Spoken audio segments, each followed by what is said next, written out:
exercise on stability in random hedonic games. It's joint work with Martin, who sits over there. So what's the setting? So we're in the setting of coalition formation. So we have a bunch of agents, and the goal is just, first of all, to find a partition. So partition the agents into sets, and the sets will be called coalitions. We don't just want any arbitrary coalition structures. We want them to satisfy certain nice properties, and we also care about algorithmic properties. So can we find desirable coalition structures efficiently algorithmically? And so this is kind of the general topic, but then let me give you an overview of the talk. And before I do that, to just give you the gist of what I'll tell you about, there's been a particular model of in cooperative game theory of coalition formation called hedonic games. I'll explain that.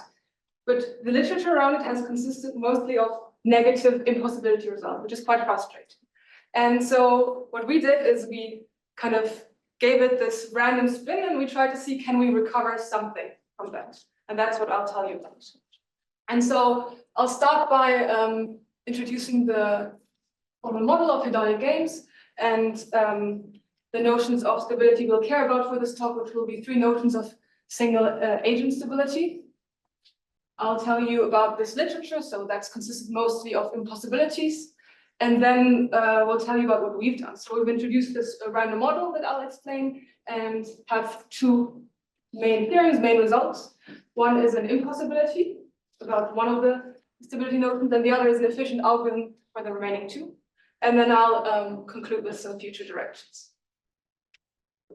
So what's the model? So we have a set n of little n agents, and we want to output a coalition structure. So as I said, a partition of the agents into sets and non-empty sets. And every agent expresses preferences over the coalitions. So I mean, how many coalition can an agent be part of? The 2 to the n-1 coalitions include him, right?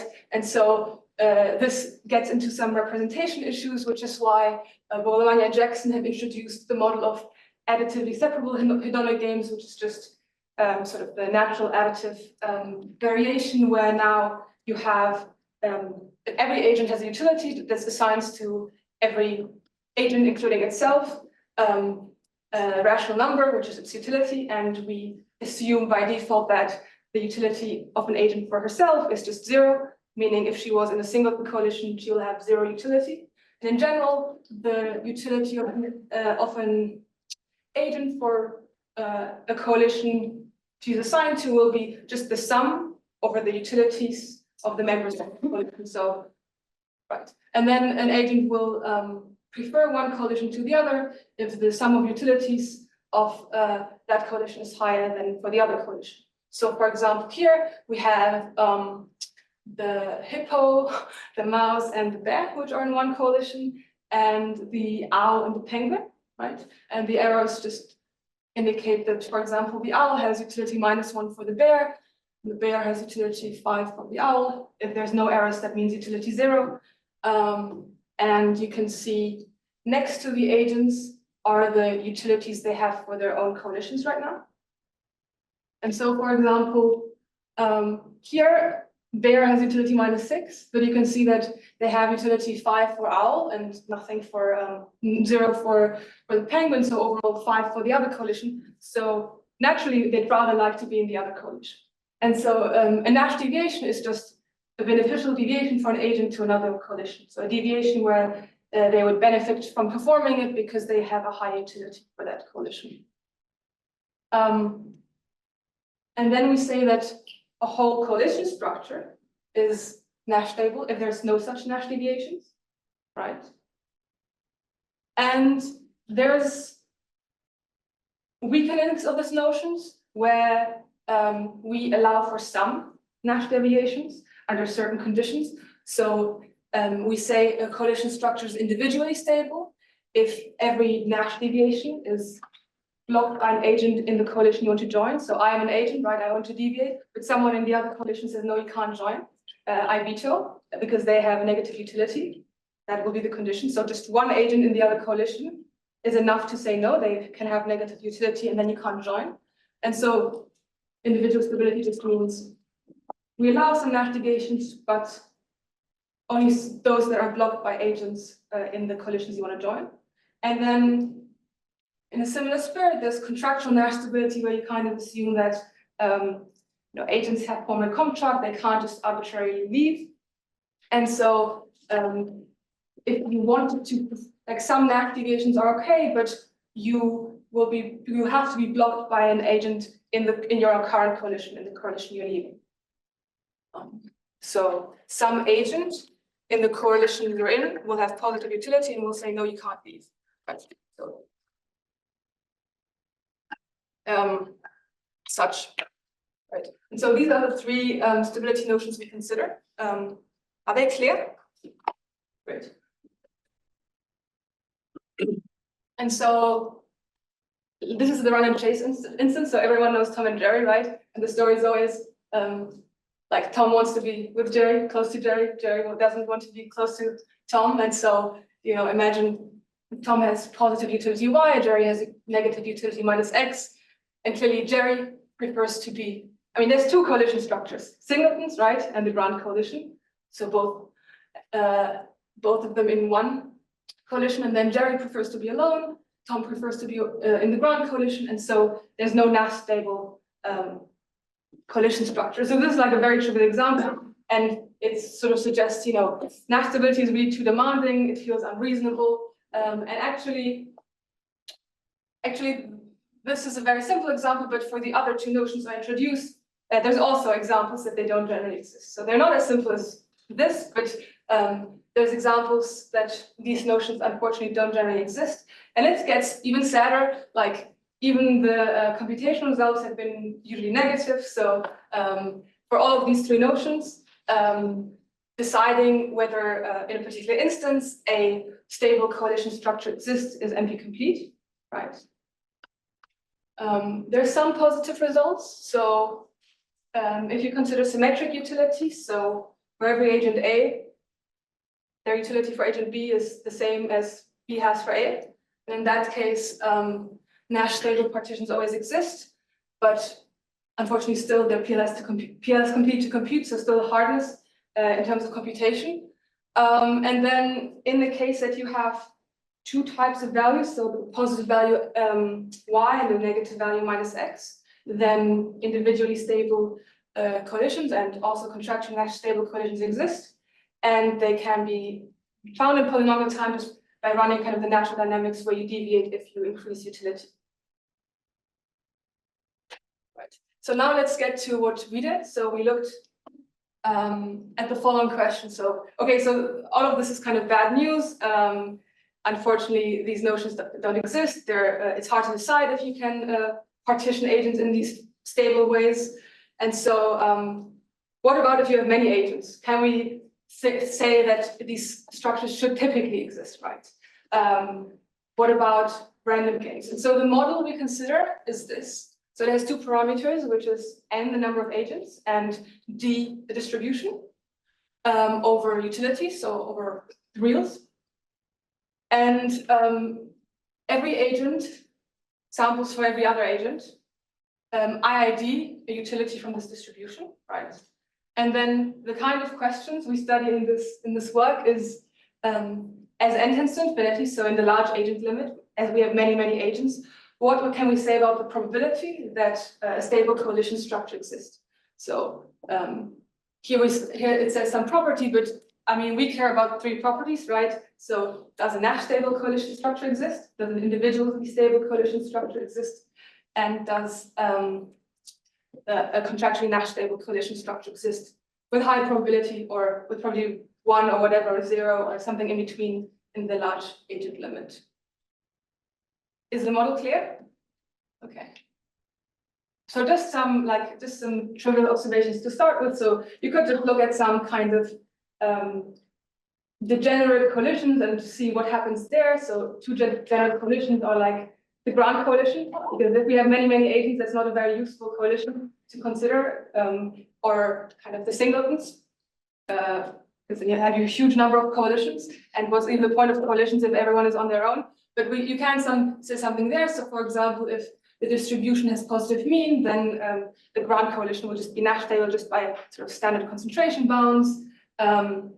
And similarly, you can say something like, well, if you have a positive probability of having a positive utility for someone, well then, with high probability, someone will have positive probability for you. They will deny you from leaving, and so the ground coalition is contractually Nash stable. And then for the singleton coalitions, well, if this isn't the case, so this condition of having a positive utility with positive probability, if that probability is 0, well, everyone is happy to be on their own, so the single coalition is Nash stable. You wouldn't deviate to anything else because you'll be worse off because the probability of having positive utility is 0, right? So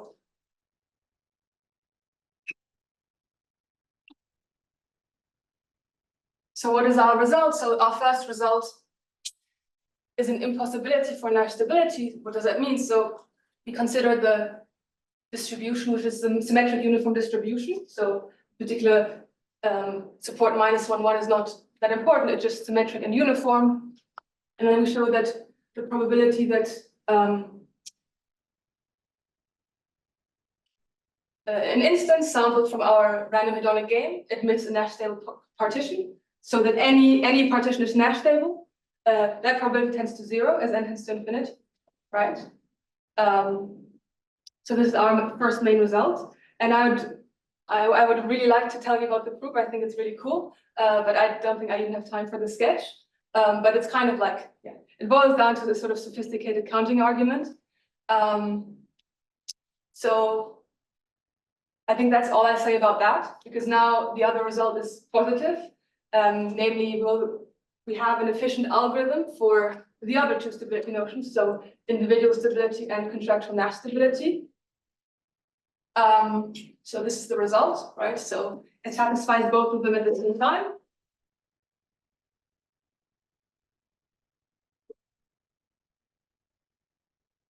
It satisfies both of them at the same time, and yeah, with high probability, the more with higher and higher probability, the more agents we have. And so just something about the algorithm. The algorithm consists of sort of 3 stages, and it has a sort of property that all the coalitions will have roughly the same size up to 1, right? So it's not some completely arbitrary coalition structure. It's balanced, and the coalitions aren't too large. They will be of size of like order log n, basically. Right. That's right, the balancedness. And then it makes it a bit easier to actually introduce some stronger properties that the algorithm satisfies, that so stronger than individual stability and contractual Nash stability, and then we can relate the 3 stages of what the algorithm does to these properties, right? And so the properties are individual rationality, so you should have non-negative utility for your coalition, right? Entry denial means, right, in another coalition, an agent will stop you from entering, right? They will say no, they will have negative utility, and this is independent of whether you would want to join them or not, right?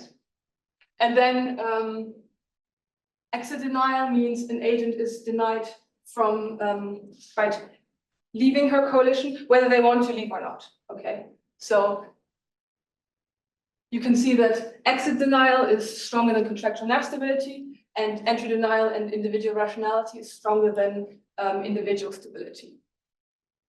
And so in the first stage of our algorithm, we kind of do some sort of greedy algorithm where we start by trying to form coalitions where agents have very high mutual utility. So really every pair of agents in these initial coalitions will like each other quite a lot.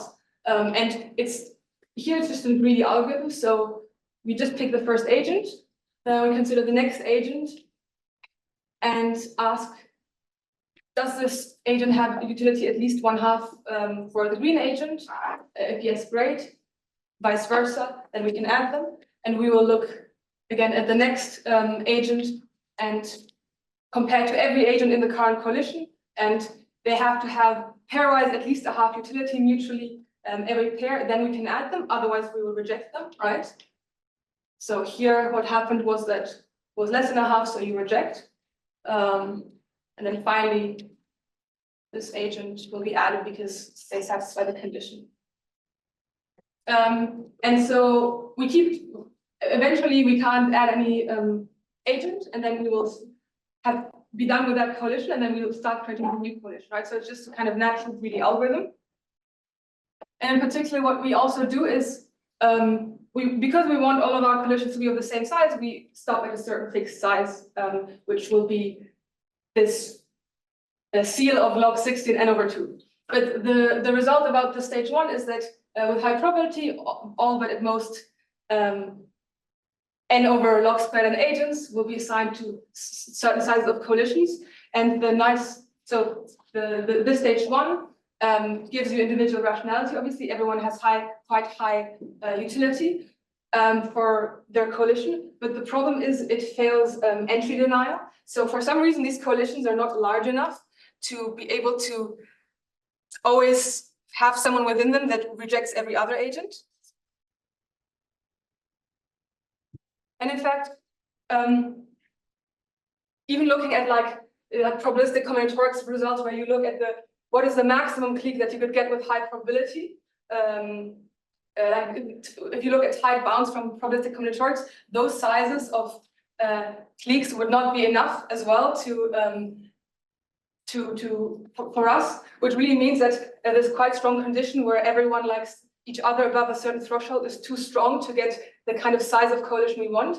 And so we go into a second stage where we now have these like first small coalitions where everyone really likes each other very much. So like your best friends, imagine, and then we will enlarge that by more agents which you don't like, but are not too bad for you.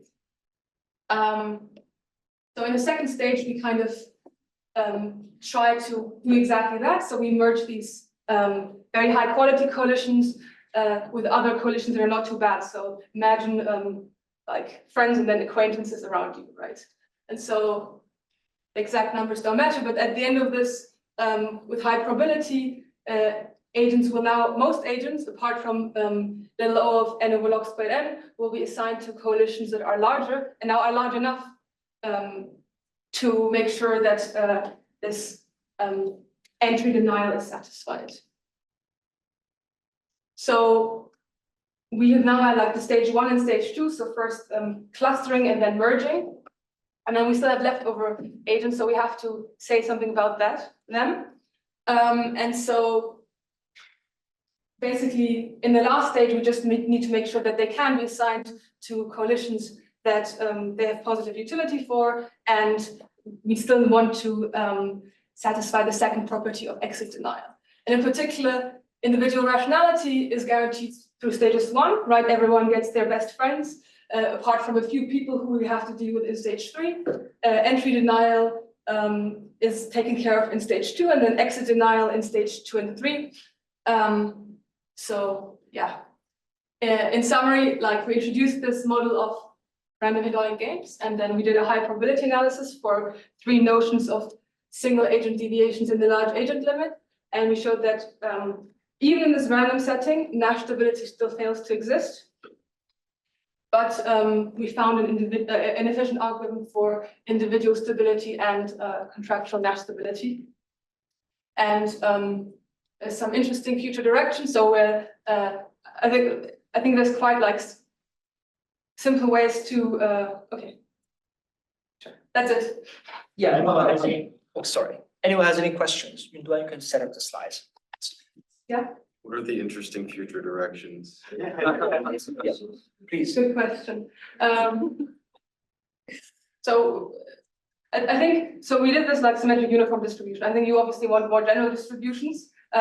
It's just that like everything was so fiddly already that we started with this one just because having all these arbitrary parameters makes it very hard to read. So that was kind of starting point, but it's more, I think the results are just more general. And then what would be interesting is kind of Nash stability, right? We know that it always exists in the deterministic symmetric setting.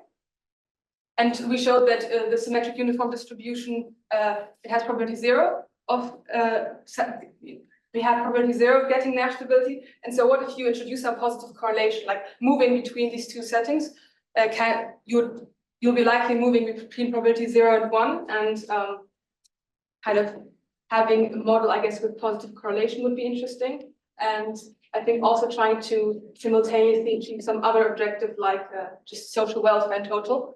So approximating that while still having stability.